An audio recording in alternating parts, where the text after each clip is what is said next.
Mudah sekali sebenarnya untuk meraih pahala sedekah ini. Sementara sedekah ini kalau rutin Anda kerjakan, banyak sekali manfaatnya. Ya. Dia bisa memperbanyak harta Anda. Ya. Karena kata Nabi SAW, dalam hadis ya, mana qasamalu min sadaqah, tidak akan berkurang harta karena sedekah. Ya. Tapi dia akan bertambah. Apapun yang kalian infakkan di jalan Allah, maka pasti dia akan menggantikannya. Misal, sedikit sedekah pun yang penting ikhlas akan mendatangkan respon dari Allah Subhanahu wa Ta'ala. Allah akan balas dalam bentuk rezeki di dunia. Allah juga akan memberikan dalam bentuk pahala yang besar pada hari kiamat. Dan berapa banyak orang yang kena penyakit kronis bisa sembuh dengan sedekahnya. Berapa banyak orang yang punya permasalahan-permasalahan berat bisa selesai dengan sedekahnya. Dan itu semua tergabungkan dalam sabda Nabi Sallallahu Alaihi Wasallam. As-sadaqatu tufi ghadabur rabb. Sesungguhnya sedekah bisa meredam murkanya sang pencipta Allah. Jadi hukuman dari Allah akan hilang dengan kita bersedekah.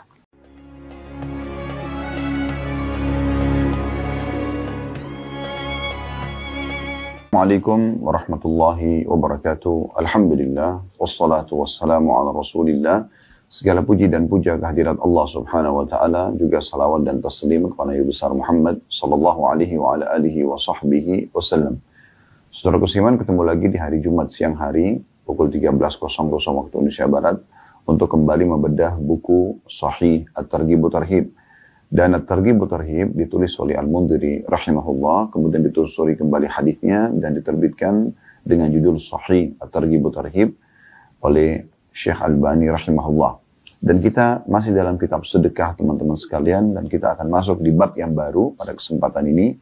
Kurang lebih ada 31 hadis dalam bab ini, dan ini adalah bab ke-9. Bab yang perlu diperhatikan oleh setiap muslim, yaitu anjuran dan dorongan bersedekah. Berikut keterangan tentang sedekah orang yang pas-pasan dan orang yang bersedekah dengan apa yang tidak diinginkan. Jadi gambaran bab ini sebenarnya yang kita ingin sampaikan pesannya, atau yang ingin disampaikan pesannya, bersedekahlah wahai muslim, walaupun kondisimu pas-pasan. Karena memang sedekah ini adalah kemuliaan jiwa. Seseorang kalau sudah ingin memberi apa yang dia miliki, berbagi dengan orang lain, berarti dia punya kemuliaan jiwa. Dia akan lebih penyayang, pengasih. Dia juga akan menghilangkan sifat pelit, bakhil dalam hidupnya, dari kehidupannya. Dia juga akan lebih mudah untuk memaafkan. Banyak hal-hal yang bisa muncul yang merupakan kemuliaan jiwa dari sedekah itu. Saudaraku seiman, seorang muslim tidak harus menunggu kaya baru kemudian dia bersedekah. Terlalu banyak dalil-dalil yang akan kita sampaikan nanti, yang saya katakan tadi kurang lebih ada 31 urutan hadis ya. Walaupun dalam satu nomor urut ini bisa beberapa riwayat disebutkan, artinya ada puluhan hadis yang berbicara tentang anjuran bersedekah walaupun kondisi kita pas-pasan, dan ini merupakan anjuran dalam agama. Jadi tidak menunggu kita kaya raya.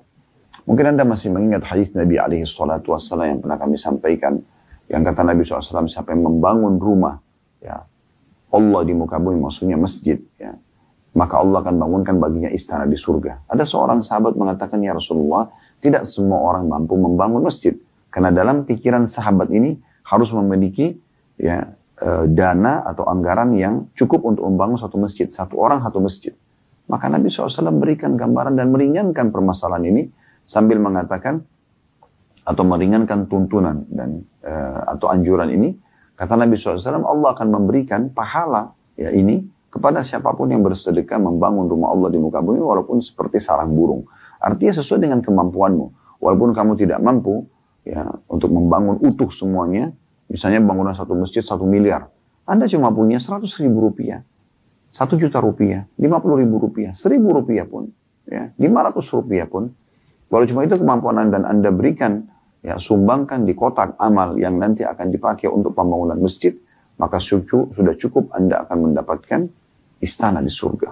Sesuai dengan kemampuan kita tentunya.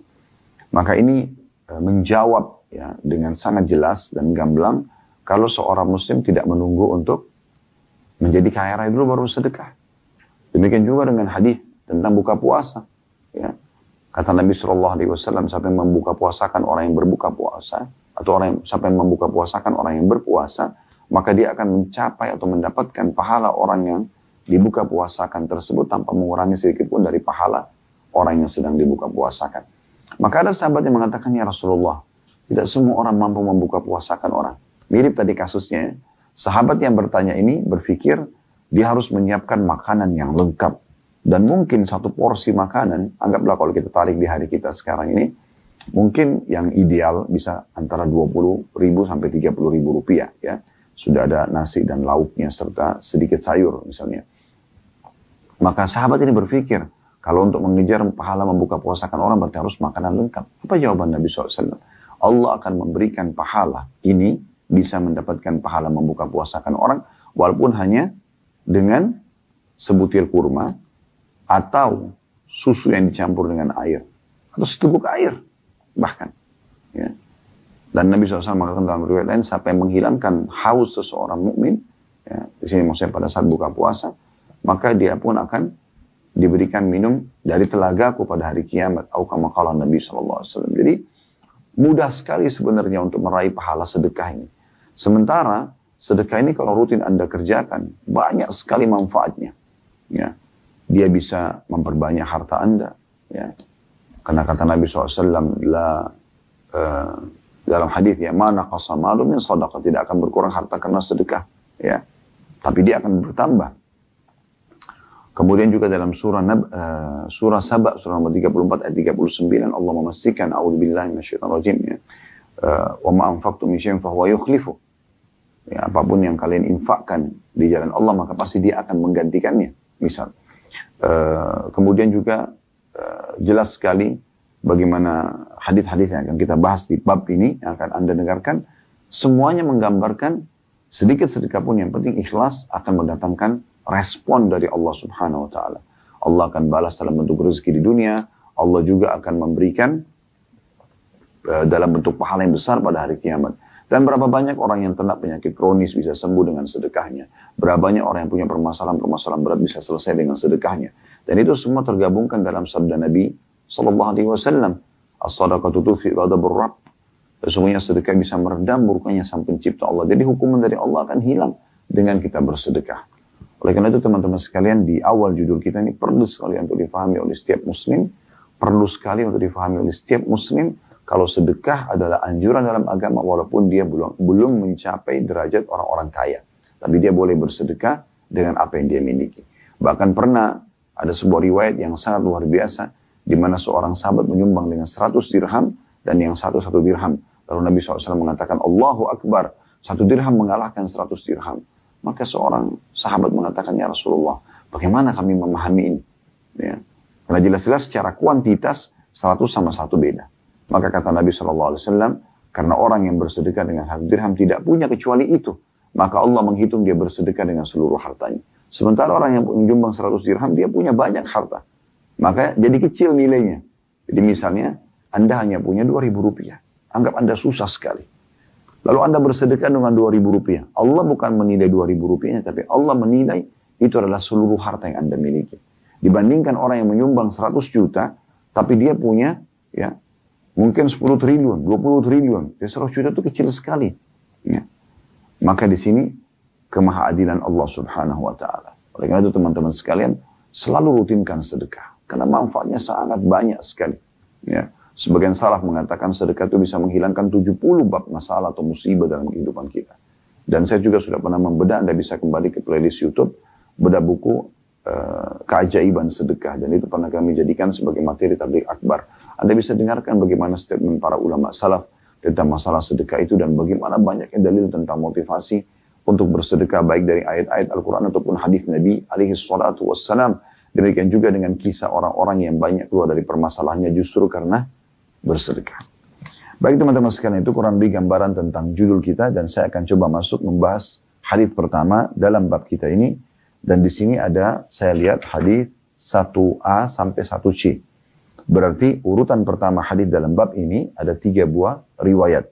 Dan urutan pertama hadis ini adalah urutan 856 dari awal belajar. Dengan sanad sahih 1A-nya dari Abu Hurairah radhiyallahu anhu dia berkata, Rasulullah SAW bersabda, "Man tasaddaqa bi'adli tamratin min kasbi tayyib, wa la yakbalullahu illa tayyib, fa inna Allah yataqabbaluha biyamini, thumma yurabbiha li sahibihi kama yurabbi ahadukum faluwahu, hatta takuna mithlal jabal."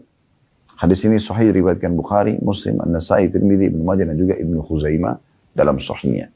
Terjemahannya, kata Nabi SAW, barang siapa yang bersedekah seberat 1 biji kurma dari penghasilan yang baik, dan Allah tidak menerima kecuali yang baik, maka Allah menerimanya dengan tangan kanannya. Kemudian dia Allah menumbuhkannya untuk pemiliknya sebagaimana salah seorang dari kalian merawat anak kudanya sehingga ia menjadi seperti gunung. Hadits ini teman-teman sekalian akan kita paparkan insya Allah ya, di jabaran panjang lebar atau penjabaran yang lebih panjang lebar insya Allah setelah kita bahas atau membaca hadits nomor 1B dan 1C-nya.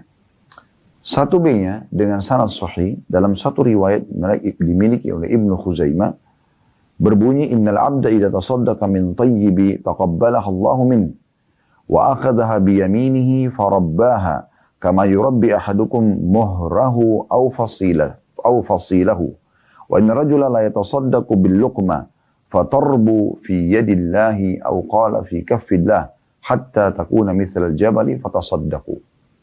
Sesungguhnya jika seorang hamba bersedekah dari hasil yang baik, halal, maka Allah menerimanya darinya.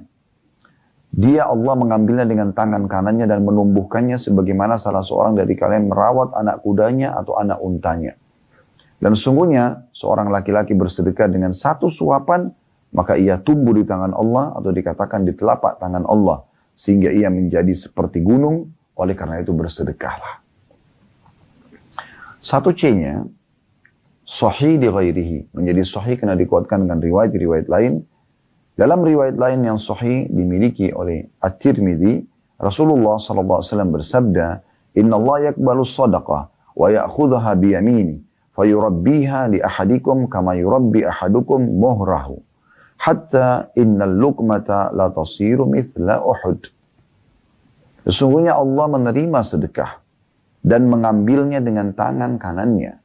Kemudian dia Allah menumbuhkannya untuk salah seorang dari kalian sebagaimana salah seorang dari kalian menumbuhkan atau merawat anak kudanya. Sehingga 1 suapan saja bisa menjadi seperti Uhud. Hadis ini diriwayatkan oleh Imam Malik dan atau dengan riwayat senada diriwayatkan juga oleh Tirmidzi dari Sa'id bin Yasar secara mursal tanpa Abu Hurairah. Dari hadis ini ya, kita bisa mengambil banyak sekali faedah dan manfaat tentunya ya. Namun sebelumnya saya akan menambahkan dulu, ada di 1C bagi teman-teman yang pegang bukunya, itu setelah menjelaskan atau diterjemahkan hadis, ada footnote nomor 1. Ada footnote nomor 1 di bawah. Ya. Di sini dikatakan Uhud ya, dengan Hamzah dan Ha dibaca dhamma. Gunung Uhud yang terkenal di kota Madinah. Dalam buku asli tertulis pembenaran hal ini dalam kitab dalam kitab Allah. Maksudnya pembenaran tentang Allah akan melipat gandakan ya pahala itu sampai seperti besarnya gunung dan Allah menerima sedekah, itu sejalan dengan firman Allah Subhanahu wa taala dalam surah At-Taubah ayat 104. Yang bunyinya a'udzubillahi minasyaitonir rajim, alam ya'lamu anna Allah wa yaqbalu taubata 'an ibadi wa ya'khudhu shadaqat. Al-ayah. Tidakkah mereka mengetahui bahwasanya Allah menerima taubat dari hamba-hambanya dan juga menerima sedekah-sedekah. Juga sejalan dengan surah Al-Baqarah ayat 276 yang bunyinya yamhaqullahu riba wa yurbis shadaqat. Allah memusnahkan riba dan menyuburkan sedekah. Syekh Albani rahimahullah ya, yang menelusuri buku ini mengatakan, saya membuang tambahan ini karena Abbad bin Mansur meriwayatkannya secara sendiri dan karena ia menyelisih riwayat yang sahih yang sebelumnya dan juga riwayat Malik yang mursal berikut. Lain dengan yang ditangkap secara salah atau secara salah dari ucapan penulis. Perhatikanlah, Di buku aslinya tercantum begini, dialah yang menerima taubat dari hambanya dan menerima zakat. 3 orang ini tidak tahu apa yang mereka nukil dari An-Naji yang mengingkari Tirmidzi dengan ucapannya, bagaimana mungkin mensahihkannya sementara padanya terdapat Abbad bin Mansur yang dhaif. Mereka tidak mengetahui ini, lalu mereka mengatakan Hasan, dan ini ditambah penyelisihan di atas. Jadi maksudnya keterangan footnote nomor 1 ini adalah tambahan dari Syekh Albani untuk menelusuri atau pada saat menelusuri hadis-hadis ini. Intinya teman-teman sekalian, kita kembali saja kepada penjelasan 3 buah riwayat hadis tadi. Tadi saya bacakan ini karena memang kita sedang membedah buku ya, tapi tidak akan fokus membahas masalah footnote-nya. Kita akan bahas 3 buah hadis yang tadi sudah saya bacakan. Kita ambil makna global hadis dulu. Makna umumnya hadis-hadis yang sudah kita baca ini adalah ada janji positif dari Allah Subhanahu wa taala melalui lisan Rasulnya Muhammad sallallahu alaihi wasallam kalau siapapun yang bersedekah walaupun kecil dipastikan Allah akan menerima selama dia ikhlas. Dan tidak cukup sampai di situ. Allah bukan catatkan saja sebagai pahala, tapi Allah akan terus menumbuhkan sedekah itu sampai bahasa Nabi SAW sesuap makanan saja yang diberikan ya, itu sudah cukup untuk menjadi besar seperti gunung Uhud. Dan perumpamaan gunung Uhud ini sering digunakan oleh Nabi SAW untuk menggambarkan besarnya. Untuk menggambarkan besarnya. Ya. Jadi walaupun hanya sesuap nasi, ya, sebutir kurma, ya, sepotong roti yang kita berikan kepada orang, kalau ikhlas karena Allah, maka tidak akan kita terima nilainya seperti yang kita berikan tadi, tapi Allah akan terus menumbuhkannya, menyuburkannya di sisinya, ya kemudian Allah akan berikan bahkan bisa sesuap, bisa sebesar gunung Uhud. Dan itu hitungannya kilometer ya, diameternya itu sangat besar gunung Uhud tersebut. Baik teman-teman sekalian, kita akan coba mengambil mutiara daripada hadis seperti biasa. Yang pertama, anjuran untuk bersedekah, memperbanyak sedekah. Ya. Anjuran memperbanyak sedekah. Diambil daripada potongan sabda Nabi SAW, man tasaddaqa bi'adli tamratin. Siapa yang bersedekah walaupun hanya dengan sebutir kurma. Ya. Kemudian juga diambil daripada potongan hadis Nabi SAW di 1C-nya. Tadi itu potongan 1A ya. Potongan 1C, innal luqmata la tasiru mithla Uhud. Sesungguhnya sampai 1 suap pun bisa menjadi besar seperti gunung Uhud. Berarti ini ada anjuran dan motivasi untuk bersedekah. Ya. Jadi ini poin harus digarisbawahi baik-baik karena memang ini ada penekanan sekali agar kita selalu bersedekah. Bahkan selalu kami anjurkan dan semoga Allah Subhanahu wa taala memudahkan kami orang yang pertama melaksanakan, bukan cuma mengucapkan, baru kemudian teman-teman semua tentunya kami harapkan bisa mengamalkan. Jangan luput hadis Bukhari di mana Nabi SAW mengatakan setiap hari atau setiap pagi kalau seorang hamba tiba di pagi hari seperti tadi misalnya kita tadi pagi, maka Allah turunkan 2 malaikat dan dua-duanya berdoa. Yang satu mengatakan, ya Allah lapangkan rezeki orang yang bersedekah. Jadi sedekah yang didoakan, ya bersedekah. Dan yang satu lagi mengatakan, ya Allah binasakan orang yang bakhil atau tidak mau bersedekah. Dan kata Ibnu Hajar rahimahullah tentang potongan hadis Nabi SAW dan doa malaikat hancurkanlah atau binasakanlah orang yang bakhil. Kata Ibnu Hajar, ya Allah hancurkanlah ya jiwa dirinya dan juga hartanya. Jadi ini doa yang sangat berbahaya sekali kalau seseorang justru bakhil. Ya. Dan ciri bakhil selalu perhitungan untuk mengeluarkan di jalan Allah Subhanahu wa taala. Bahkan sampai kadang-kadang saking pelitnya, dia bukan cuma sekedar menolak untuk sedekah, bahkan dia mengeluarkan tutur kata yang kurang santun dan pantas kepada orang yang memohon pertolongan tersebut. Ya. Jadi ini poin yang pertama, pelajaran pertama yang bisa kita ambil. Adanya motivasi untuk bersedekah dan tidak memandang sedekah itu besar atau kecil. Yang penting dia bersedekah rutin dan dia ikhlas karena Allah Subhanahu wa taala. Mutiara yang kedua yang bisa diambil adalah anjuran untuk bersedekah tadi di poin pertama, tapi dari kasbil tayyib atau kasbil halal. Harus dari pendapatan halal. Nggak boleh dari yang haram. Karena kata Nabi SAW, Allah tidak akan menerima kecuali yang baik-baik saja, yang halal saja. Ya, jadi saya pernah jelaskan dan saya ingatkan kembali, manusia dalam bersedekah ada, atau dalam mendapatkan pendapatan dan bersedekah ada 4. Yang pertama, ini yang paling baik. sumbernya halal, dikeluarkan juga pada tempat-tempat yang halal. Dia dapat sumber dari hasil keringatnya bekerja, kemudian dia bersedekah untuk keluarganya, untuk silaturahim, untuk masjid dan seterusnya. Ini yang paling afdal. Kemudian yang kedua, ya, ini keliru. Di satu sisi, benar satu sisi. Kebenarannya adalah dia punya pendapatan yang halal. Ini sudah benar. Dia bisa dapat pahala karena mencari pendapatan halal. Tetapi dia keluarkan pada yang haram. Nah ini keliru di sini. Ya. Misalnya dia bekerja benar, halal, tapi dipakai untuk ke diskotik, ke bar, berzina, mabuk, dan seterusnya. Nah ini sumbernya benar, tapi keluarnya salah. Yang ketiga, terbalik. Ya. Dan ini buruk, ini berdosa. Yaitu sumbernya haram, dikeluarkan pada yang halal. Misal, dia mencuri, manipulasi data, misalnya. Kan haram sumbernya. Tapi dia pakai untuk biaya keluarganya. Karena ini kebaikan. Untuk bakti pada orang tuanya, untuk menyumbang ke masjid, untuk haji dan umrah. Maka ini dosa. Dia tidak dapat pahala. Dosa karena sumbernya haram. Jadi walaupun dikeluarkan kepada yang baik, tidak ada gunanya. Karena Allah tidak terima kecuali yang baik-baik saja. Yang keempat ini yang paling buruk. Sumbernya haram, keluar pada yang haram. Sudah hasil mencuri, manipulasi data, dipakai lagi berzina dan mabuk-mabukan. Maka ini lebih parah. Ya, ini lebih parah. Ya. Jadi harus digarisbawahi teman-teman sekalian, Allah tidak menerima kecuali yang baik saja. Ya. Inna Allah tayyibun, la iqbalu illa tayyiba. Sebagaimana Nabi SAW bersabda ya, Allah itu baik, suci, bersih, sempurna, tidak akan terima kecuali yang seperti itu juga. Jadi ini diambil daripada potongan sabda Nabi SAW, ya, min kasbi tayyibin, wa la yaqbalullah illa tayyib. Harus dikeluarkan dari yang pendapatan yang baik, dan Allah tidak terima kecuali yang baik. Pelajaran yang ketiga, atau mutiara yang ketiga yang bisa kita ambil adalah, bagaimana Allah subhanahu wa ta'ala menerima sedekah yang ikhlas karenanya. Dan Allah menerima dengan tangan kanannya. Riwayat lain, telapak tangan Allah. Dan termasuk hal yang dianjurkan oleh para ulama adalah kita mengimani apa adanya. Ya.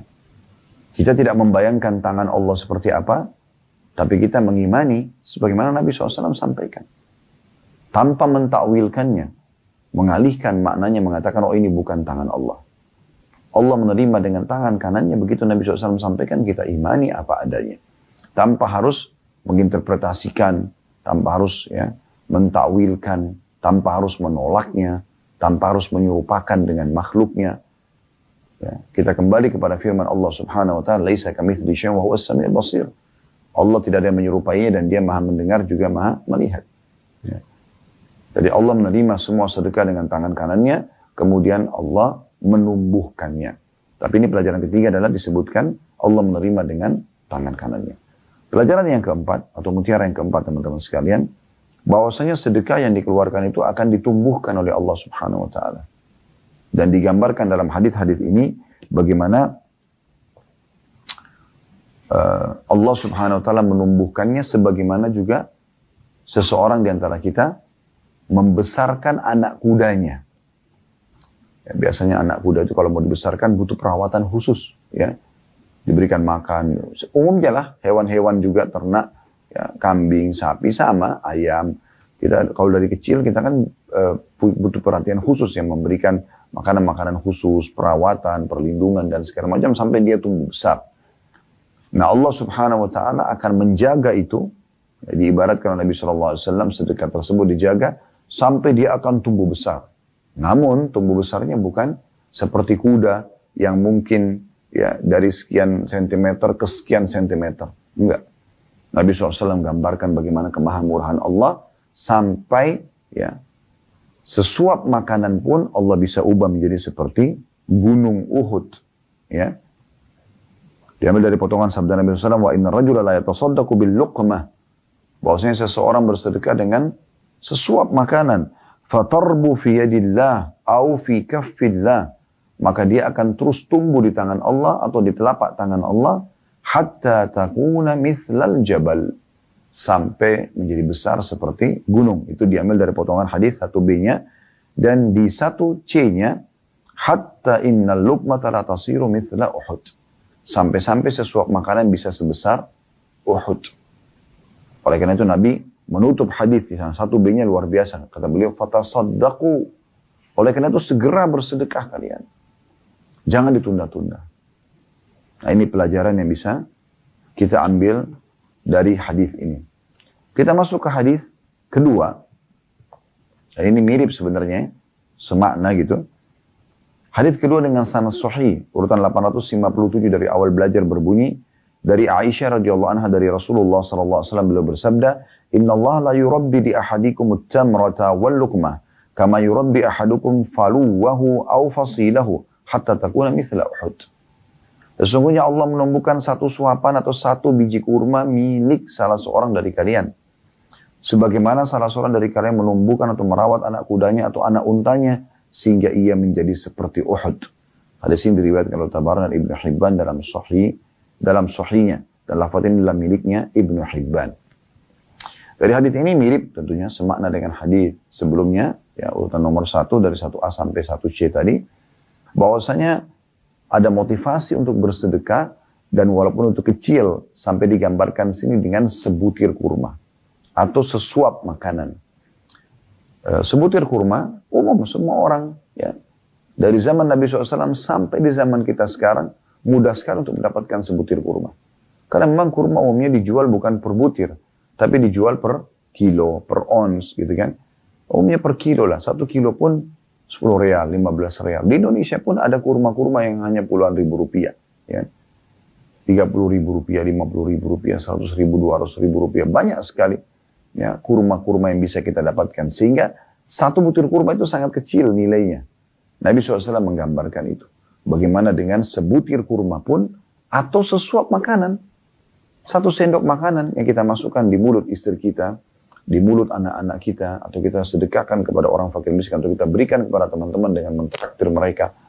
Maka itu sudah cukup dinilai di sisi Allah Subhanahu wa Ta'ala. Yang penting ikhlas karena Allah, maka Allah akan tumbuhkan seperti tumbuhnya atau bahkan menjadi besar seperti gunung Uhud. Dan ini semakna saya katakan tadi dengan hadis nomor 1. Kita masuk selanjutnya hadis nomor 3 dengan sanad sahih urutan 858 dari awal belajar berbunyi dari Abu Hurairah radhiyallahu anhu bahwa Rasulullah sallallahu alaihi wasallam bersabda, "Ma naqasat shadaqatun min mal wa ma zadallahu 'abdan bi'afwin illa 'izza." Wa ma tawadha ahadun lillahi illa rafa'allahu azza wa jalla. Hadis ini riwayat Muslim dan juga Tirmidzi serta Imam Malik. Terjemahannya, kata Nabi SAW, sedekah itu tidak akan pernah mengurangi harta. Allah tidak menambahkan kepada seorang hamba dengan maafnya kecuali kemuliaan.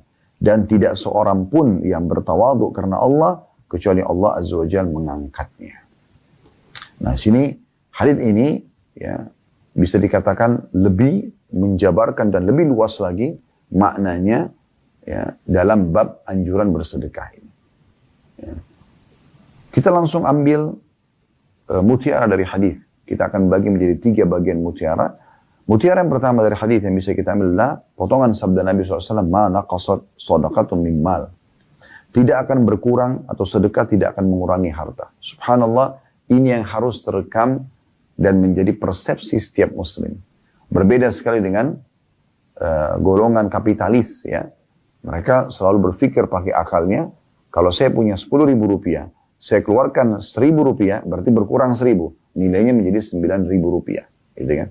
Kalau makin saya keluarkan, maka makin habis uang itu. Ya. Sehingga akhirnya harus selalu ada income atau sumber income untuk datang. Gitu kan? Tapi yang kita maksudkan sini adalah mereka punya satu prinsip, keluar berarti berkurang. Itu aja. Ya. Walaupun di dalam kebaikan yang kita bicara, kayak membantu kerabat, sehingga sering kali terjadi di alam mereka, si ayah atau si ibu atau orang tua kepada anak menganggap anaknya utang, atau anak menganggap orang tuanya utang, atau saudara menganggap saudarinya utang, atau istri atau suami menganggap pasangannya utang. Karena mereka berpikir seperti pikiran kapitalis. Kalau saya berikan, maka habis seperti uang saya. Subhanallah. Inilah yang diperbaikin di mutiara pertama hadis ini. Nabi SAW memastikan, ya, "Ma naqasat shadaqatun min mal." Sedekah tidak akan pernah mengurangi harta. Dalam beberapa athar yang lain, balizdad, tapi akan bertambah. Ya. Jadi kalau Anda sedekah, karena Allah SWT yakin Allah akan berikan Anda rezeki. Dan sudah kita bahas ya di buku kita, buku ini dari awal kitab sedekah ini, bagaimana banyaknya motivasi-motivasi dalam Islam untuk bersedekah. Ya, dan kita juga sudah menjelaskan bagaimana prinsip dasar dalam sedekah. Ya, atau bagaimana prinsip dasar dalam Islam untuk bersedekah. Kita sudah bacakan Al-Baqarah surah nomor 2 ayat 261 sampai 274. Agar seseorang kalau sedekah itu ikhlas karena Allah, tidak menyakiti hati ya penerima, ya, kemudian tidak menyebut-nyebutnya. Ada prinsip-prinsip dasar. Kalau Anda penuhi itu semua, maka pastikan harta Anda tidak akan berkurang. Tapi coba resep ini teman-teman sekalian. Sedekah pangkal kaya. Saya ulangi lagi. Sedekah pangkal kaya. Suka beri, Allah akan berganti. Resep sederhana, detik ini, hari ini pun Anda bisa praktekkan dan Anda bisa lihat langsung hasilnya. Coba buka pintu ini, maka Anda akan kaget bagaimana Allah memberikan kepada Anda jalan keluar. Lebih dari, bisa saya katakan beberapa bahkan banyak di antara jemaah yang ikuti pengajian kami, datang dan bertemu lalu menyampaikan sendiri, gitu kan, hasil daripada resep ini. Mereka mengatakan benar-benar Ustaz, saya setelah mempraktikkan apa yang saya sampaikan bersedekah, saya coba, saya dari tidak punya apa-apa, ya. Sampai-sampai saya bisa haji dengan uang yang saya miliki sekarang. Bahkan kalau mau haji setiap hari pun, saya punya kemampuan. Maksudnya nilainya ya, itu luar biasa. Berarti menandakan resep sedekah itu dia bilang, saya benar-benar nggak punya apa-apa. Saya kumpulin uang yang saya punya, atau saya punya uang berapa, lalu saya berpikir untuk bersedekah. Dan saya mulai pada saat ada uang terkumpul untuk umroh. Karena Ustaz mengatakan di ceramah, mana yang didahulukan, modal usaha atau umroh. Lalu saya coba umroh, saya ibadah, minta kepada Allah di Mekah. Kemudian setelah itu saya pulang, Allah bukain pintu rezeki. Ya. Dan akhirnya saya bisa haji, dan haji ini walaupun biayanya sampai ratusan juta kalau yang furada, beliau mengatakan saya bisa kalau mau haji tiap hari karena besarnya income yang masuk setelah beliau bersedekah dan menjadikannya sebagai sebuah rutinitas. Ada juga pengakuan dari jamaah yang membahasakan kepada saya, datang sendiri. Beliau sekarang Masya Allah menjadi seorang miliarder yang luar biasa. Allah lapangkan rezekinya. Dia bilang, saya bermula dari itu. Saya tidak punya apa-apa, datang dari kampung saya Ustaz ke Jakarta. Kemudian saya mendengarkan ceramah Ustaz tentang sedekah. Lalu saya coba praktikin. Dan memang luar biasa, saya tahu sendiri bagaimana sedekahnya beliau. Itu nggak nanggung-nanggung gitu. Bukan orang yang masih berpikir, ini kalau saya keluarin, saya ntar mau makan apa ya. Pokoknya keluar aja. Subhanallah, datang melimpah. Dalam hitungan 2-3 tahun dari praktek itu, berubah menjadi seorang yang kaya raya, yang apapun yang dia inginkan, dia bisa temukan, dia bisa dapatkan. Maka dia seperti orang ketagihan dengan sedekah itu. Ada juga di antara jemaah yang memberikan kepada saya testimoni. Saya nggak sebutin nama-nama mereka, tapi saya kenal baik ya. Mereka sampai mengatakan, orang ini sampai mengatakan, saya sampai ketagihan dengan sedekah Ustaz. Rasanya kalau tidak sedekah itu kayak ada yang ganjil gitu. Dan akhirnya saya berpikir untuk sedekah, dan Masya Allah, beliau bersedekah dengan luar biasa gitu. Memberikan modal kepada orang-orang, kemudian supaya mereka bisa mandiri ke sana, ke sini, membantu banyak orang. Ya. Ada juga di antara mereka yang banyak sekali yang memberikan pengakuan-pengakuan ya, keluar dari banyak permasalahan karena bersedekah ya. Dan ini memang diperhatikan oleh Ibnu Abbas dan Ibnu Umar radhiyallahu anhum. Maka Ibnu Abbas mengatakan dalam salah satu athar tentang beliau mengatakan, saya kalau punya permasalahan yang saya belum menemukan jalan keluar, maka saya sengaja keluar mencari orang miskin untuk bersedekah. Jadi itu luar biasa. Ini resepnya. Dan harus difahami baik-baik, saya ulangi kembali ya. Kalau kita bersedekah teman-teman, kita harus betul-betul menanamkan dalam diri kita, kalau kita lebih butuh mengeluarkan sedekah itu daripada orang miskin yang menerima sedekah kita. Saya ulangi lagi. Jadi tanamkan dalam diri Anda, kita ini lebih butuh dengan sedekah itu yang kita keluarkan ya. Jadi kita butuh mengeluarkan daripada orang miskin yang menerimanya. Begitulah yang pernah kami nukilkan bagaimana statement sebagian salafus saleh ya. Mereka mengatakan perkataan tersebut. Mereka mengatakan misalnya ya, kalau setelah membagi-bagi sedekahnya, mereka mengatakan, coba lihat orang-orang ini pergi membawa ya sedekah-sedekah tersebut di timbangan amalku tanpa aku harus upah sedikit pun. Kenapa dia bahasakan tanpa upah? Padahal dia memberikan. Dan kalau secara akal orang-orang kapitalis pasti berkurang hartanya. Karena bagi dia kalau dia keluarin 1 juta rupiah misalnya. 1 juta rupiah itu senilai itu, bahkan bisa akan berlipat ganda, tadi sudah dibahasakan, sesuap makanan pun atau sebutir kurma bisa seperti gunung Uhud, itu akan dibawa ke timbangan amal oleh orang-orang miskin yang kita bantu ini, kemudian akan menjadi besar jumlahnya. 1 juta bisa menjadi ratusan bahkan miliaran rupiah nilainya di sisi Allah Subhanahu wa Ta'ala. Dan mereka seperti tidak diupah, walaupun mereka pakai makan itu, tapi hanya sekedar seperti perantara saja mereka dikasih dan mereka bawa ke sana. Tapi tetap nanti Allah Subhanahu wa Ta'ala di sana memberikan kita nilai utuh. Fahami ini teman-teman sekalian, ini resep yang luar biasa. Coba praktekin, Anda akan menjadi orang kaya raya dan Anda akan kaget dengan itu. Ya. Sampai salah satu jemaah kami mengatakan, saya sudah tidak tahu harus bicara apa lagi Ustaz. Benar-benar gak masuk di akal saya, gitu kan. Sedekah ini gak masuk di akal saya. Begitu saya keluarin, makin banyak saya keluarin, makin melimpah yang datang dari sisi Allah Subhanahu wa Ta'ala. Coba praktek. Mulai dari orang-orang terdekat, sanak kerabat, saudara, ya, ponakan, tante, paman, beri kepada mereka, bantu mereka. Allah akan bukakan pintu rezeki yang Anda tidak akan sangka-sangka. Potongan yang kedua, mutiara yang kedua, ini tentu tidak berhubungan dengan bahasan masalah sedekah, tapi karena hadisnya diangkat oleh Al-Mundhiri rahimahullah, kita akan bahas juga, yaitu wa ma za'adallahu 'abdan bi'afwin illa 'izza. Tidak ada, ya, atau Allah tidak menambahkan kepada seorang hamba dengan maafnya kecuali kemuliaan. Maksudnya, orang yang suka memaafkan orang lain, Allah hanya akan menambah dengan memaafkan itu kemuliaan buat dia. Akhi muslim dan ukhti muslimah, jangan keraskan hatimu. Sejahat apapun orang sudah berbuat satu perbuatan kepadamu, kalau dia yang punya inisiatif dari hatinya ingin minta maaf, berikan dia maaf. Itu ibadah di sisi Allah Subhanahu wa Ta'ala. Allah mengatakan dalam Al-Quran, wal afina 'anil nas, dan orang yang suka memaafkan orang lain dalam surah Al-Imran, ya, Allah jelaskan masalah itu. Dan juga ya, Allah SWT menjelaskan dalam banyak ayat-ayat yang lain tentang masalah Allah itu pemaaf, lalu Allah memotivasi hamba-hamba untuk memaafkan orang lain. Dan dalam hadis ini penekanan jelas dari Nabi SAW, ya, Allah tidak akan menambah kepada seorang hamba dengan sifat maafnya itu kecuali kemuliaan. Allah akan muliakan dia. Ya. Walaupun kita sangat sakit hati, tapi kalau orang sudah datang, dia sudah mohon maaf, ya udah maafin. Walaupun setelah itu Anda punya hak untuk menjaga jarak misalnya, ya, untuk tidak mengulangi lagi interaksi atau transaksi yang pernah terjadi. Khawatir terjadi lagi pintu-pintu yang tidak diinginkan. Tapi permintaan maaf mereka, kalau mereka sudah ajukan, kenapa tidak diterima? Ya, selesai bagi kita. Tapi tidak ada lagi interaksi. Toh di sini dijanjikan kita akan diberikan kemuliaan oleh Allah Subhanahu wa Ta'ala. Ini betul-betul resep awet muda. Resep agar hati kita bersih. Dan kalau hati itu mahkota, ya, raja di tubuh kita ini. Kalau dia baik, baik semuanya, kata Nabi SAW. Kalau dia terganggu, dia rusak, maka akan rusak semuanya. Jadi kecerahan wajah, ya, itu ternampak daripada kebersihan hati seseorang. Terpancar dari kebersihan hati seseorang. Jadi maafkan.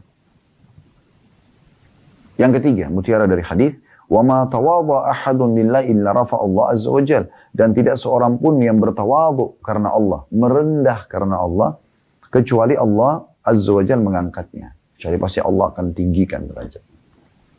Apa makna tawadhu? Apakah dia sejalan dengan merendahkan diri, menghinakan diri? Jawabannya tidak. Beda. Tawadhu ini merendah karena Allah. Merendah atau menghinakan diri itu beda. Tidak ada hubungannya sama Allah Subhanahu wa Ta'ala. Allah tidak pernah menyuruh orang mukmin untuk merendahkan dirinya. Gitu kan? Jadi di sini bukan yang dimaksud adalah menghinakan diri. Enggak. Tapi bertawadhu artinya merendah. Apa yang Allah berikan kepada kita, kita yakin itu adalah bukan milik kita, tapi milik Allah Azza wa Jalla. Milik Allah Azza wa Jalla. Allah lah yang memberikan melimpahnya harta, pasangan yang menyenangkan, anak-anak yang berbakti, ya, rumah, kendaraan, harta secara umum yang kita miliki, jabatan, nama baik, kesehatan fisik, sempurnaan fisik, semua ini sama sekali bukan milik kita. Justru kita makin merendah. Contoh yang paling nyata adalah perbuatan Nabi SAW. Selain perkataan beliau juga contohkan. Pada saat beliau masuk dengan 10.000 pasukan, super power di saat itu, masuk menguasai kota Mekah. Ya. Beliau dulu, bayangkan teman-teman 13 tahun di Mekah, ditolak dakwanya, disiksa, dan tidak perlu lagi digambarkan bagaimana sulitnya Nabi SAW ya, melewati Mekah. Bukankah Anda pernah dengar bagaimana Nabi SAW lagi sujud, lalu ada seorang tokoh Quraisy menginjak batang leher beliau, lalu sampai beliau susah bernafas, lagi sholat, lagi sujud. Bukankah Nabi SAW lagi sujud pernah ada tokoh Quraisy yang menuangkan kotoran unta pada tubuh beliau, sehingga Fatimah radhiyallahu anha datang dan membersihkan sambil menangis. Ya. Bukankah juga Nabi SAW pernah dikeroyoki oleh orang-orang Quraisy? Kemudian Abu Bakar datang membela lalu mengatakan, ya, apakah kalian akan memerangi atau membunuh seseorang yang mengatakan berimanlah kepada Allah? Berapa kali beliau dicaci maki, dikatakan penyihir, penyamun. Ya, bahkan beliau pada saat ingin berdakwah ke kota Taif, pamannya sendiri Abu Lahab lebih dulu ke kota Taif, lalu kemudian menyampaikan kepada tokoh-tokoh kota Taif, kalau ini ponakan saya lebih kenal dia. Dia adalah penyihir, memisahkan antara suami istri dan seterusnya. Maka yang terjadi pada saat itu, teman-teman sekalian, Nabi SAW waktu masuk ke Mekah, dan di depan matanya ini semuanya, orang-orang mayoritasnya pemimpin Quraisy yang pernah menyiksa beliau. Lalu beliau masuk ke dalam Mekah, dengan kondisi menundukkan ya, kepala beliau, sebagai bentuk merendah kepada Allah Azza wa Jalla. Walaupun beliau punya kedudukan sebagai Nabi, beliau punya kedudukan sebagai Raja Muslimin pada saat itu, beliau panglima perang yang sukses, ya, beliau juga seorang suami yang memiliki beberapa orang istri, beliau seorang ayah yang memiliki beberapa orang anak, beliau punya harta rampasan perang, kebun-kebun kurma yang melimpah, sallallahu alaihi wasallam. Beliau punya banyak pengikut.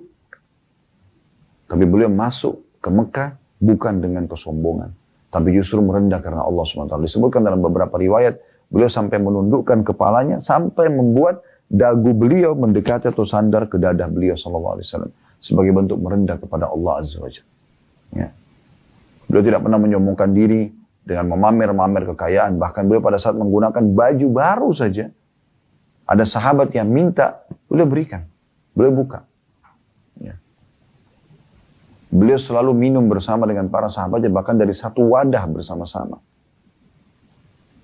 Dan ini contoh yang terbaik. Bukankah Allah SWT telah berfirman dalam surah Al-Ahzab, laqad kana lakum fi rasulillahi uswatun hasanatun liman kana yarjullaha wal yawmal akhir wa dzakarallaha katsira. Sungguh pada diri Rasulullah Muhammad SAW suri tauladan buat kalian bagi orang yang ya, ingin bertemu dengan Allah dan juga masuk di surga di akhirat sana dan selamat dari api neraka, serta ingin berzikir kepada Allah dengan zikir yang banyak. Inilah contoh Nabi SAW. Beliau merendah. Ya. Pepatah bahasa Indonesia kan ada, jadilah seperti padi, makin berisi maka makin menunduk. Bukan baru sedikit diberikan oleh Allah angin segar, sedikit diberikan ketampanan, kecantikan, jabatan, kekayaan, sudah menganggap orang lain ya semuanya rendah di hadapan dia. Mulai mencibir, mulai menghina, mulai menjatuhkan dan seterusnya. Maka ini semua hal-hal yang sama sekali tidak dibenarkan dalam syariat Allah Subhanahu wa taala.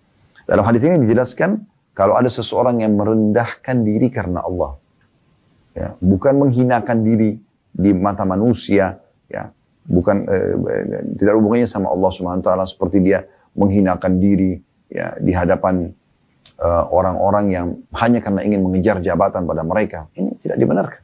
Ya. Atau menghinakan diri kepada seorang kekasih yang dia cintai sehingga berlebihan untuk harus sujud di kakinya. Ya, sebagaimana pernah terjadi di Thailand, dikisahkan salah seorang dari Timur Tengah datang ke sana karena mencintai seorang kekasihnya sampai akhirnya meninggal. Ya, pada saat kekasihnya sempat terlambat datang dan dia rindu pada saat ketemu, dia sujud di kakinya lalu meninggal dalam keadaan sujud kepada selain Allah Subhanahu wa taala. Ini kebodohan semua. Ini menghinakan diri. Tapi tawadhu merendah karena Allah Subhanahu wa taala sebagaimana sudah kami berikan contoh-contoh tadi. Kita masuk ke hadis keempat, teman-teman sekalian. Hadis keempat ini dengan sanad sahih. Urutan 859 dari awal belajar berbunyi dari Aisyah radhiyallahu anha bahwa mereka menyembelih seekor kambing, maka Nabi SAW bersabda, "Ma baqiya minha?" Qalat, "Ma baqiya minha illa katifuha." Qala, "Baqiya kulluha ghaira katifiha." Hadis ini diriwayatkan Tirmidzi dan beliau mengatakan hasan sahih. Terjemahannya, apa yang tersisa darinya? Jadi waktu Nabi SAW menyuruh menyembelih seekor domba, kemudian beliau memberikan semua kepada Aisyah, dagingnya gitu kan, seekor utuh itu. Lalu beliau suruh bersedekah. Maka Aisyah pun bersedekah. Kemudian Aisyah sempat menyisahkan satu bagian pahanya untuk Nabi SAW, karena Nabi SAW gemar makan paha kambing. Maka waktu Nabi SAW pulang, Nabi menanyakan apa yang tersisa dari domba tadi, sembelihan tadi. Kata Aisyah, tidak ada yang tersisa daripadanya kecuali pahanya saja. Ya.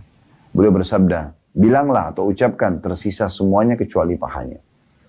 Ya, jadi makna hadis ini, makna globalnya adalah pada saat Nabi SAW menyembelih seekor domba dan ingin mengajarkan sebuah poin penting kepada istrinya Aisyah dan kepada umatnya, sehingga bisa sampai kepada kita setelah 1400 tahun lebih dari meninggalnya Nabi SAW. Pada hari ini Anda juga bisa mendengarkan walau live ataupun siaran ulang tentunya, bagaimana Nabi SAW mendidik didikan yang luar biasa.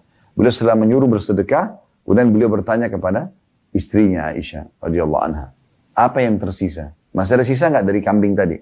Istrinya mengatakan, tidak ada ya Rasulullah, kecuali pahanya saja. Pahanya saja yang aku sisakan. Dalam beberapa riwayat lain, aku sisakan karena aku ingin membuat makanan atau masakan dari paha itu buat Anda. Maka kata Nabi SAW, katakan tersisa semuanya yang kamu sedekahkan itu, dan yang maksudnya tertinggal semuanya tetap ada dari apa yang kamu sedekahkan itu. Dan sebenarnya yang akan hilang itu adalah pahanya ini. Karena pahanya ini kita makan saja, tapi yang lain disedekahkan kepada orang lain. Jadi pesan ini penting sekali.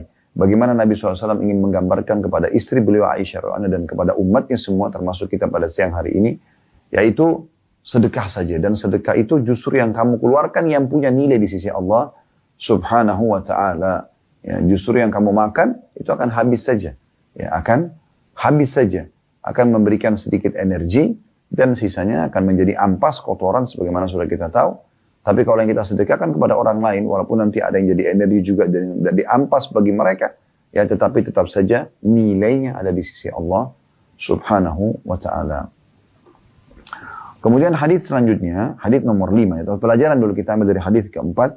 Yang pertama adalah anjuran untuk bersedekah dengan berbagai macam jenis sedekah yang kita mampu.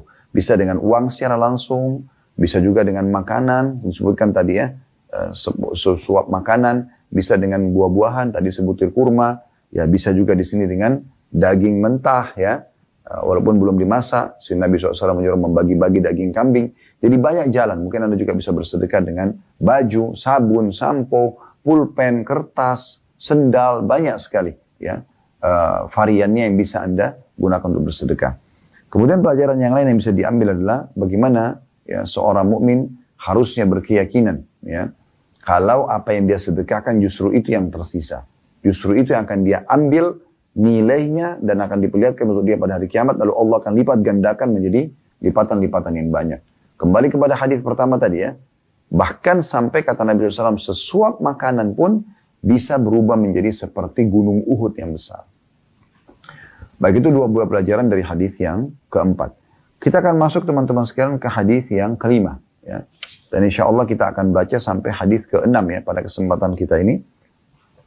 Hadis kelima dengan sanad sahih dan urutan 860 dari awal belajar berbunyi dari Abu Hurairah radhiyallahu anhu, dia berkata, Rasulullah sallallahu alaihi wasallam bersabda, yaqulul abdu mali mali innama lahu min malihi thalath ma akala fa afna aw labisa fa abla aw a'ta faqtana wa ma siwa dzalika fa huwa dzahibun wa tarikuhu linnas. Hadis ini diriwayatkan oleh Imam Muslim. Terjemahannya, seorang hamba terus berkata, hartaku, hartaku. Padahal dari hartanya dia hanya mendapatkan 3 perkara. Yaitu, apa yang dimakan lalu ia habis. Atau apa yang dipakai lalu ia usang. Atau apa yang dia berikan lalu dia menyimpan pahalanya di akhirat nanti. Dan apa yang selain itu, maka ia akan lenyap dan akan ditinggalkan untuk orang lain. Jadi hadis ini memberikan gambaran kepada kita bagaimana pembagian harta itu dalam pandangan Islam. Sekali lagi kata Nabi SAW, banyak hamba yang mengatakan hartaku, hartaku. Padahal dari hartanya dia hanya mendapatkan 3 perkara. Dari seluruh harta dia cuma 3 yang dia bisa manfaatkan. Yang pertama, apa yang dia makan, lalu habis. dia beli makanan, kan orang sibuk tuh, beli makanan, belanja bulanan, beras, gula, minyak goreng, segala macam lah, ya. Atau dia mampir ke restoran, semuanya. Kan harta itu kan banyak ke makanan. Maka itu akan habis, kata Nabi SAW. Atau apa yang dia pakai, beli pakaian. Fashion, banyak orang begitu sibuk beli pakaian, baju, celana, dan segala macam. Dan itu juga akan usang. Ya. Atau apa yang dia sedekahkan. Sehingga dia panen pahalanya pada hari kiamat nanti. Hanya 3 ini keadaannya.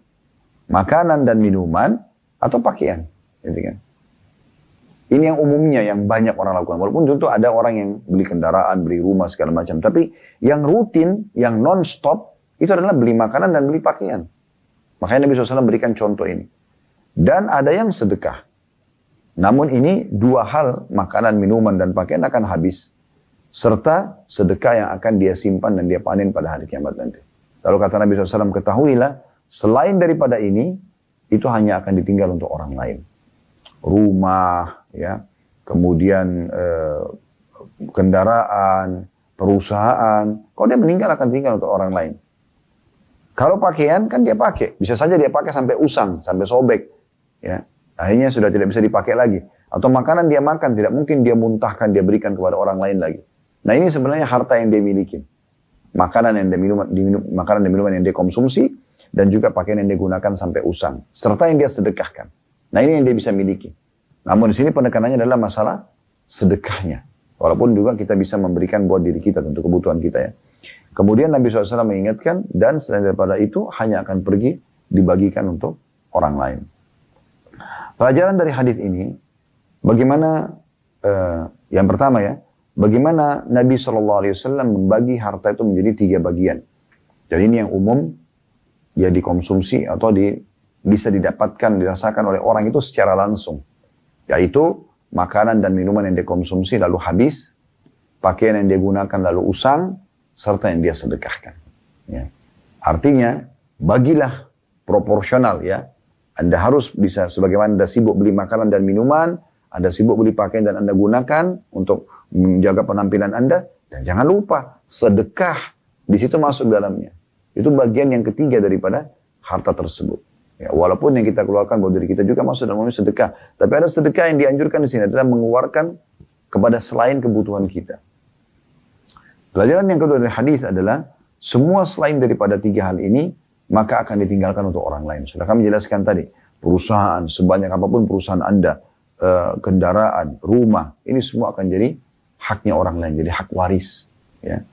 Anda bisa nikmati semasa hidup, tapi setelah itu akan menjadi hak orang lain.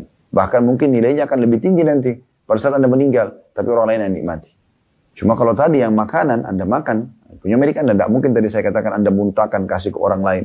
Minuman juga begitu. Pakaian yang Anda sudah kenakan, suaminya Anda pakai, gitu kan? Dan orang tahu ini bajunya si fulan. Seluruh anggota keluarga Anda tahu ini baju Anda. Maka mereka akan biarkan Anda memakainya. Bahkan kadang-kadang sampai usang, gitu kan? Atau yang kita sedekahkan, lalu kemudian kita akan panen pahalanya pada hari kiamat nanti. Maka di poin kedua adalah selain daripada ini akan ditinggalkan untuk orang lain. Maka oleh karena itu kita harus berpikir ya sejernih mungkin kesempatan emas untuk bersedekah semasa kita hidup. Hadis yang terakhir yang kita pelajari pada kesempatan ini teman-teman sekalian, hadis ke-6 dengan sanad sahih, urutan 861 dari awal belajar berbunyi dari Ibnu Mas'ud radhiyallahu anhu, dia berkata, Rasulullah SAW bersabda, ayyukum malu warithihi ahabbu ilaihi min malihi. Qalu ya Rasulullah, ma minna ahadun illa malu ahabbu ilaihi. Qala fa inna ma lahu ma qaddam wa malu warithihi ma akhar. Hadis ini diriwayatkan oleh Bukhari dan juga An-Nasa'i. Tentu karena dari riwayat Bukhari maka dipastikan hadis ini adalah hadis yang sahih. Terjemahannya kata Nabi SAW, siapa di antara kalian yang lebih mencintai harta ahli warisnya daripada hartanya sendiri? Maka mereka menjawab, ya Rasulullah, tidak ada seorang pun di antara kami kecuali dia mencintai hartanya sendiri. Maka Nabi SAW bersabda, sungguhnya hartanya sendiri adalah yang dia berikan semasa hidupnya, sedangkan harta ahli waris adalah apa yang dia tahan. Makna global hadis ini adalah Nabi SAW ingin menyentuh hati para sahabat, ingin menyentuh hati kita semua, agar ayo mumpung kamu punya kesempatan, kamu punya harta, dan ingat bab kita adalah walaupun sedikit bersedekah, walaupun dengan sebutir kurma, sesuap makanan, ya, atau mungkin kita selembar pakaian, apalah, ya, sepasang sandal atau sepatu. Semua itu ya. Selama kita punya, sedekahkan. Ya, karena itu akan kamu panen hasilnya nanti pada hari kiamat. Gitu kan? Dan Nabi SAW ingin menyentuh dengan bahasa agar setiap orang berpikir. Beliau mengatakan, siapa yang lebih suka hartanya dia dapatkan sendiri hasil dan dia kelola sendiri, atau nanti ahli waris yang kelola.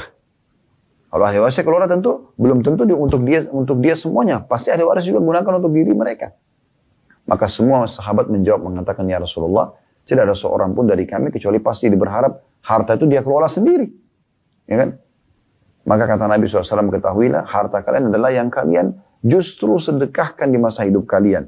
Ya, kalian kelola sendiri di masa kalian hidup. Kalian berikan, sedekahkan.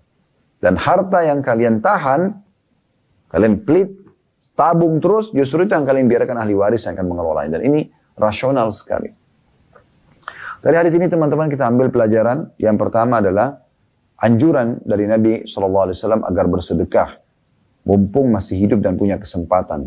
Sedekah saja. Dan ini masuk dalam bab kita. Selalu sedekah. Sudah saya bahasakan ini resep kekayaan, resep ketentraman jiwa, resep untuk mendapatkan solusi dari permasalahan yang sedang kita hadapi.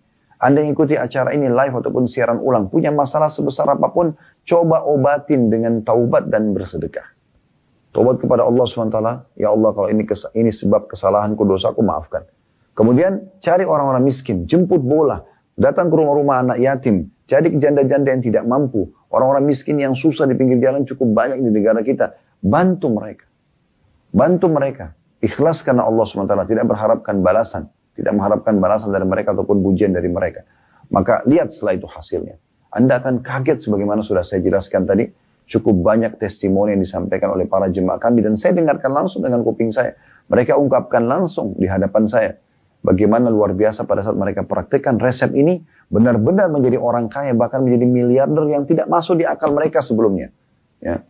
Saya sudah bahasakan tadi, sampai ada yang mengatakan, Ustadz saya bukan cuma bisa haji setahun sekali. Kalau saya mau haji, artinya saking banyaknya harta beliau, setiap hari pun saya bisa haji. Dengan ratusan juta dia bisa keluarkan setiap hari, kalau dia mau. Karena terbuka semua. Padahal sebelumnya saya tidak punya apa-apa, baru hitungan berapa tahun yang lalu. Ada yang sampai ketagihan dengan sedekah. Ada yang sampai betul-betul menjadi seorang yang kaya raya. Secara nasional saya kenal betul orangnya. Itu karena luar biasa. Dan sampai sekarang dia terus bersedekah. Karena memang dia merasa ini solusinya gitu. Ini jalan keluar. Selain nilainya dia akan panen yang besar pada hari kiamat, ternyata ini yang makin memperbanyak harta tersebut. Sebaliknya orang yang pelit akan selalu begitu saja. Sibuk dengan tabungannya. Bagaimana supaya bisa bertahan dengan jumlah 10 juta terus tidak berkurang-kurang. Bahkan kalau perlu ditambahkan dia tidak mau sedekah. Bagaimana mencari sumber untuk menambah saya. Tapi dia tidak pernah mau keluarkan jalan Allah. Kita akan temukan orang itu akan begitu aja terus. Dan bukan mustahil satu waktu Allah datangkan sebuah hajat yang menghabiskan semua tabungan tersebut dan akhirnya tidak ada lagi harta dia. Itu banyak sekali terjadi. Oleh karena itu teman-teman ini resep yang luar biasa. Jadi mutiara pertama dari hadis ke-6 ini adalah anjuran bersedekah dan tidak boleh takut ya kita akan kehilangan harta atau menjadi miskin. Kemudian yang kedua, bagaimana Nabi SAW memberikan perumpamaan. Dan ini dalam menyampaikan dakwah, memberikan nasihat kepada orang, butuh perumpamaan. Ya, tidak semua orang secara spontan begitu disampaikan langsung bisa memahaminya. Tapi mungkin dengan retorika memberikan contoh-contoh, perumpamaan, maka ini akan, atau kisah-kisah yang benar, itu mungkin akan bisa menyentuh atau lebih menyentuh, sehingga orang lebih mudah untuk bisa menerimanya. Gitu kan? Mungkin ada dua orang da'i, yang satu menyampaikan begitu saja tentang sholat sunnah, yang satu memberikan gambaran tentang ya pahala-pahala yang akan didapatkan, lalu perumpamaan-perumpamaan dari kaum salafus saleh, contoh-contoh bagaimana mereka begitu giatnya mengejar sholat-sholat sunnah itu sampai akhirnya mereka meninggal dalam kondisi tidak pernah meninggalkan sholat malam, sholat duha atau sholat-sholat lainnya. Nah ini perumpamaan-perumpamaan ini akan lebih menyentuh ya sebagaimana Nabi SAW sini berikan gambaran supaya orang-orang jangan cuma sibuk menabung saja. Yang kamu tahan-tahan, kamu tabung selama ini, hanya akan dikelola oleh ahli warismu loh. Kau bisa meninggal setiap detiknya. Setiap saat kamu bisa meninggal. Tapi yang kamu sedekahkan sekarang di masa hidupmu, justru itu yang kau akan panen pada hari kiamat nanti. Kemudian pelajaran yang terakhir dari hadis ini adalah bagaimana ya, seseorang boleh meninggalkan harta warisan untuk ahli warisnya, tapi tentu dia prioritaskan di masa hidupnya untuk selalu ya bersedekah agar dia mendapatkan pahala maksimal. Ahli waris kita nanti akan mengelola harta itu, tapi tentu bukan untuk kita, tapi untuk diri dia. Walaupun juga ada pahala buat kita, tapi akan beda. Berapa rupiah akan anak kita sedekahkan untuk membangun masjid buat diri kita. Beda kalau kita di masa hidup, harta di tangan kita, ya ATM di tangan kita, ya token untuk internet banking juga di tangan kita. Bisa kita transfer setiap saat. Itu kita kelola dan tidak perlu ada yang tahu. Maka itu harta kita yang sebenarnya. Nah ini satu contoh dan perumpamaan yang luar biasa.